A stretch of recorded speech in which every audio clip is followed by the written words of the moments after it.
नमस्कार, आदाब। कल मैंने आपको सुनाई थी कृष्णचंद्र के अफसाने की पहली किस्त।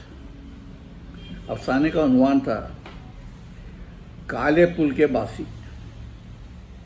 आज इस कहानी का दूसरा और आखिरी हिस्सा, काले पुल के बासी अफसाने का दूसरा और आखिरी हिस्सा। सूरदास ने कसम खाई थी कि वो 1 महीने के अंदर अपनी मेहनत की कमाई से 100 रुपया जमा करके नागरिक कमेटी को देगा। ये बहुत ही मुश्किल काम था, क्योंकि अब तक उनकी कमाई बस उतनी ही होती थी जिससे 2 वक्त खा पी कर काले पुल के नीचे सर छुपा सकें। उसने रुपया जमा करना कोई आसान काम न था। सूरदास के लिए ये काम बेइंतहा मुश्किल था। इस काम को पूरा करने के लिए सूरदास ने सुबह 8 बजे के बजाय सुबह 6 बजे ही से बाहर निकलना शुरू कर दिया। उधर रात को भी वो 10-11 बजे तक अपने काम में लगा रहता। उन दोनों ने मिलकर लाल बाग, परेल, शिवाजी पार्क, माहिम, बांद्रा और खार के इलाकों में नई नई गलियां ढूंढी और नए नए ग्राहक हरि भजन के लिए तलाश किए। और अचानक सूरदास को मालूम हुआ कि वो खुद सिर्फ हरि भजन गाने वाला नहीं, बल्कि कवि भी है, जो हुब्बुल वतनी के गीत खुद बनाकर उन्हें गा सकता है। इस दरियाफ्त से उसे इतनी मुसर्रत हुई जैसे उसे आंखें मिल गई हों।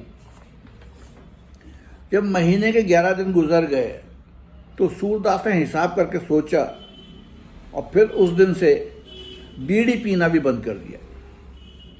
जब महीने के 21 दिन गुजर गए तो उसने हिसाब करके देखा 80 रुपये 90 पैसे जमा हुए थे। सूरदास ने परेशान होकर अपने बेटे से कहा, मगर 100 तो नहीं हुए। हो जाएंगे बाबू, अभी 9-10 दिन बाकी हैं महीने में। महादेव ने रेजगारी का ढेर एक थैली में जमा किया और सूरदास के हवाले किया।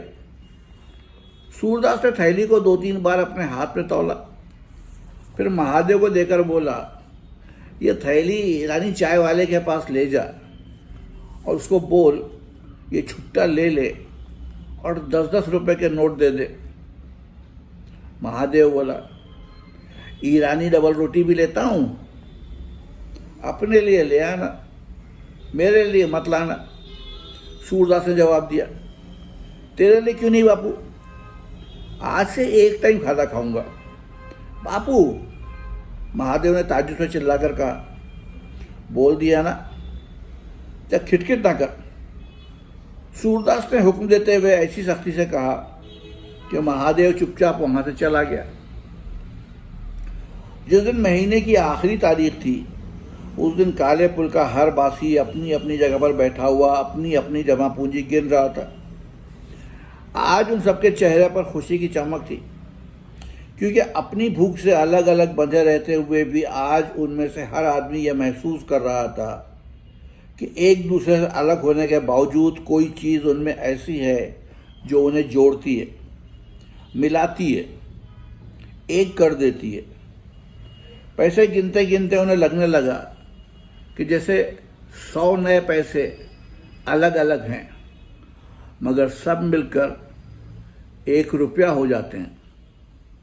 इसलिए हर आदमी जो अपनी मुसीबत में फंसा हुआ था, आज एक नई निगाह से अपने पड़ोसी को देख रहा था, जैसे उसका और अपना कोई बहुत गहरा और प्यारा रिश्ता हो। फजलू बूट पॉलिश वाले ने अपनी रकम गिनकर बड़े फख्र से कहा, अपने पास भी आज 70 रुपये 8 नए पैसे हो गए हैं। तुमने कितने जमा किए? उसने भोलू डबल रोटी वाले से पूछा। पूरे 11 रुपये। भोलू डबल रोटी वाले ने अपनी पोटली हिलाते हुए कहा। फिर उसने शामू गिराहकट से पूछा, तुम्हारे कितने वे? अरे क्या पूछते हो, अपना धंधा ही बहुत मंदा है।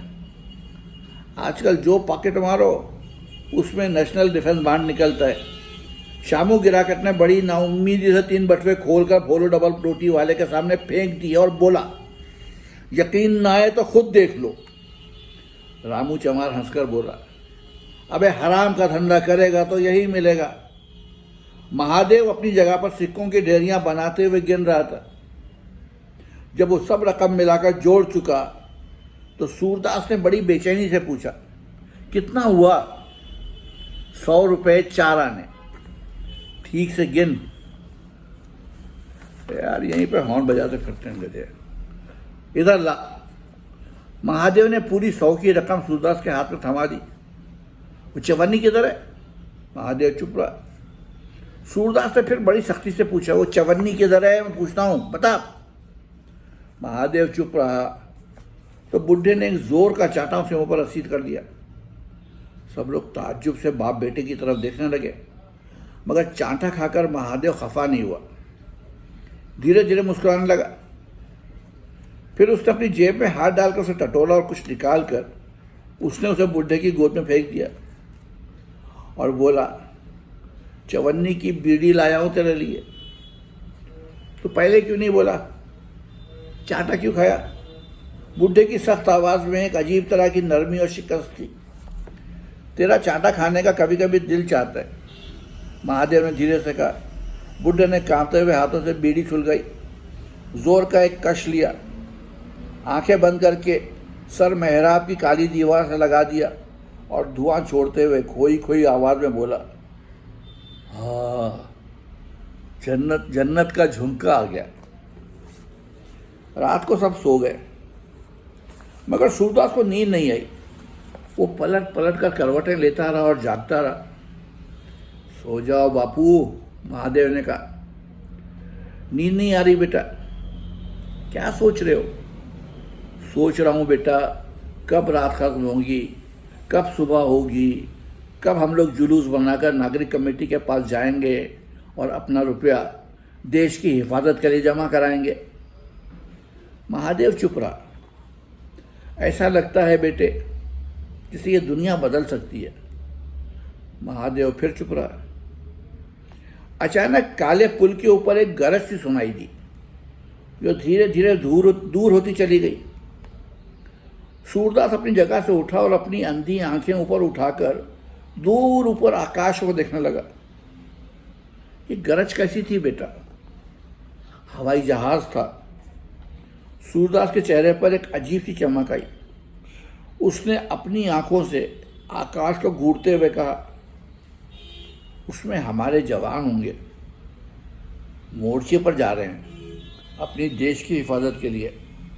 महादेव भी बड़े गौर से ऊपर देख रहा था। अचानक धीरे से बोला, बहुत जी चाहता है मैं ऊपर उड़ जाऊं उन लोगों के साथ। अचानक एक और हवाई जहाज आया और पुल के ऊपर शोर मचाता हुआ हवा में गुजर गया। फिर दूसरा आया, फिर तीसरा आया, चौथा आया, पांचवा आया। इन तेज चलने वाले जहाज़ों की नोक आकाश का सीना चीरती हुई चली गई। सारी हवा में तूफानी लहरें पैदा हो गईं और कान में बादलों की सी घन गरज और गूंज पैदा हो गई। काले पुल की दीवारें कांप उठीं और काले प्लस्तर की मिट्टी उखड़ उखड़ कर उसके चेहरे पर गिर रही थी। और उसने खुशी से चिल्लाकर कहा, काला पुल हिल रहा है महादेव, काला पुल हिल रहा है। सवेरे विद्यार्थी सबसे पहले उठा। उसने सब लोगों को इकट्ठा किया और उन्हें बताया उनके जुलूस के लिए क्लेयर रोड की कमेटी ने एक बैंड दिया है।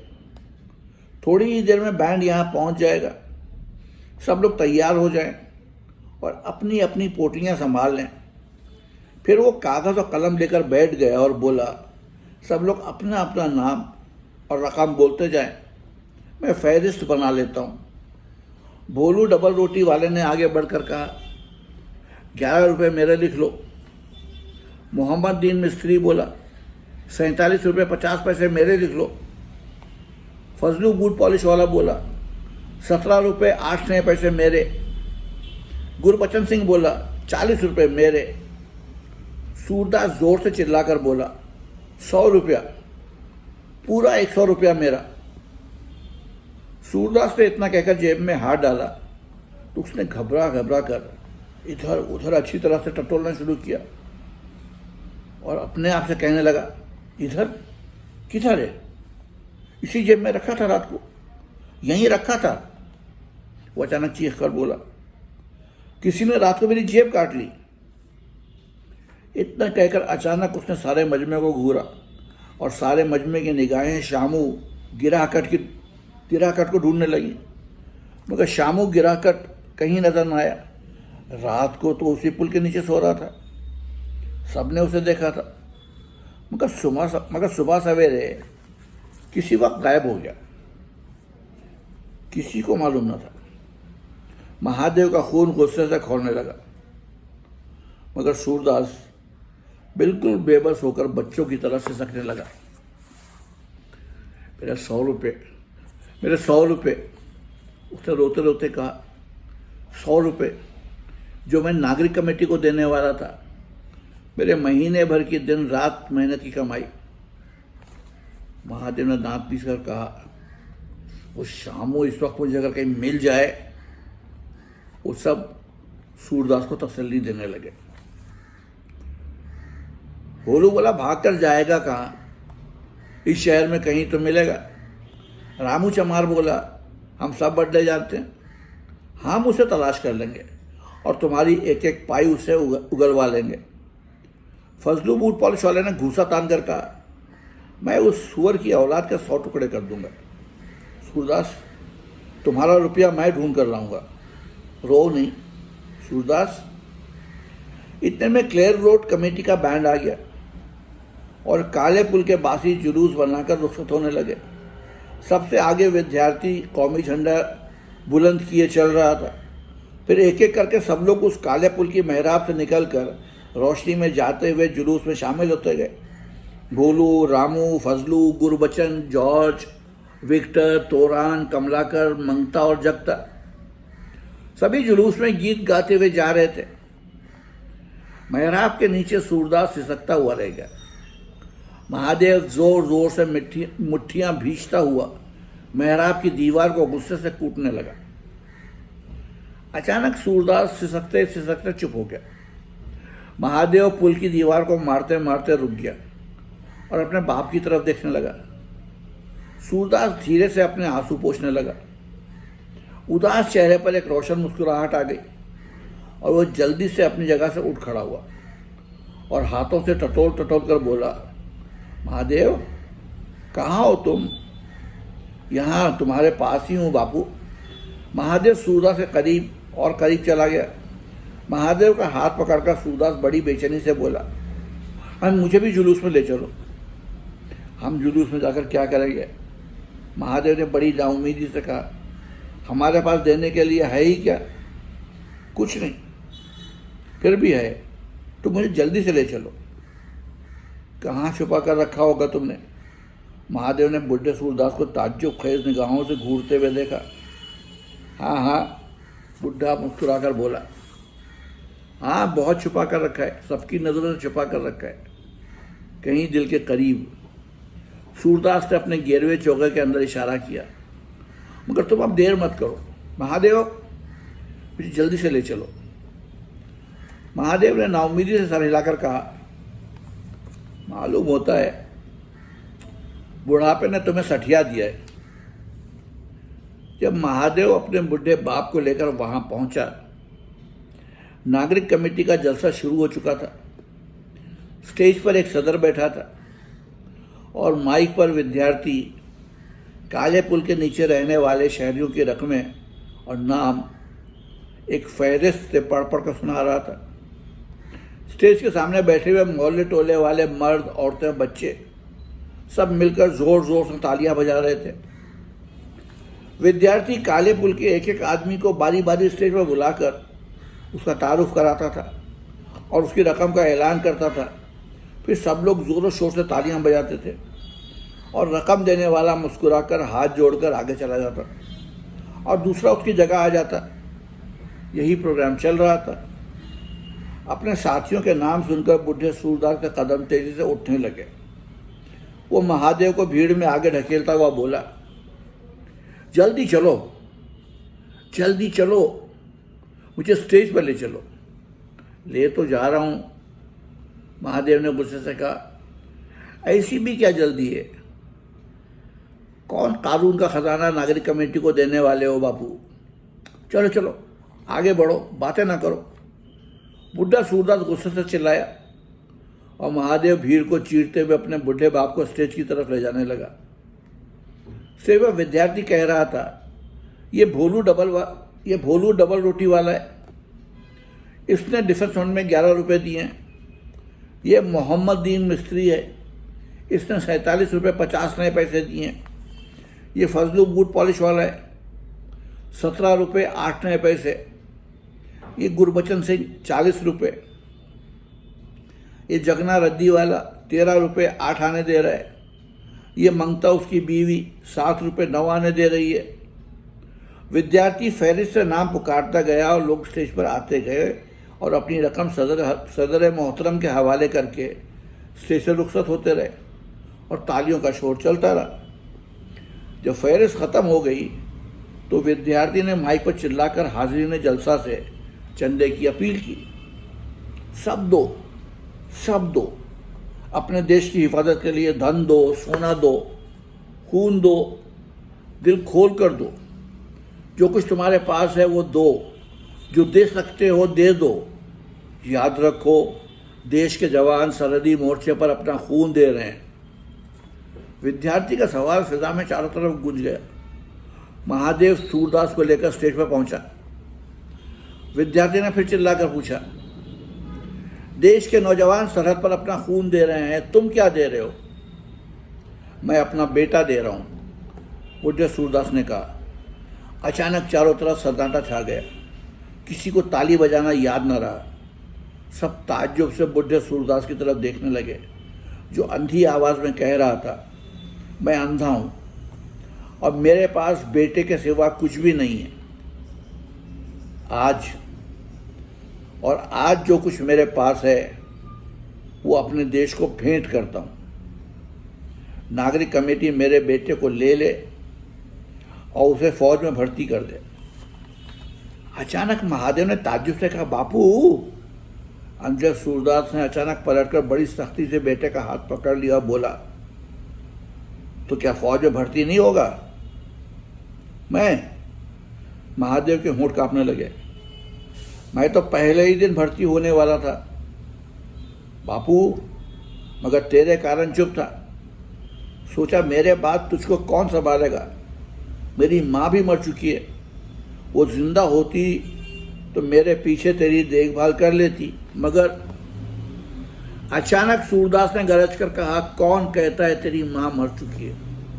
वो जिंदा है और सरहद पर खड़ी तेरी राह देख रही है। जा, अगर तू अपनी माँ का सच्चा बेटा है तो जाकर उसकी। विद्यार्थी ने कहा, सूरदास जी सोच लो, एक मर्तबा फिर सोच लो। तुम अंधे हो और महादेव तुम्हारी लाठी है।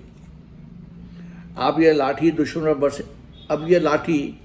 दुश्मन पर बरसेगी और उन्हें हर मोर्चे से मार भगाएगी। सूरदास ने बड़े फख्र से कहा। फिर वो अपने बेटे के कंधे पर हाथ रखकर बोला, जा मेरे बेटे, तेरी माँ तुझे बुला रही है। महादेव का चेहरा खुशी से चमक उठा और वो धीरे से झुका और अपने बाप के पांव छूकर उससे गले मिलने लगा। बूढ़ा सूरदास रोते हुए अपने बच्चे का चेहरा टटोल रहा था। अचानक बहुत से लोगों की आंखों में आंसू आ गए और बहुत से लोग अचानक अपनी जगह से उठकर जन गण मन गाने लगे। तो ये था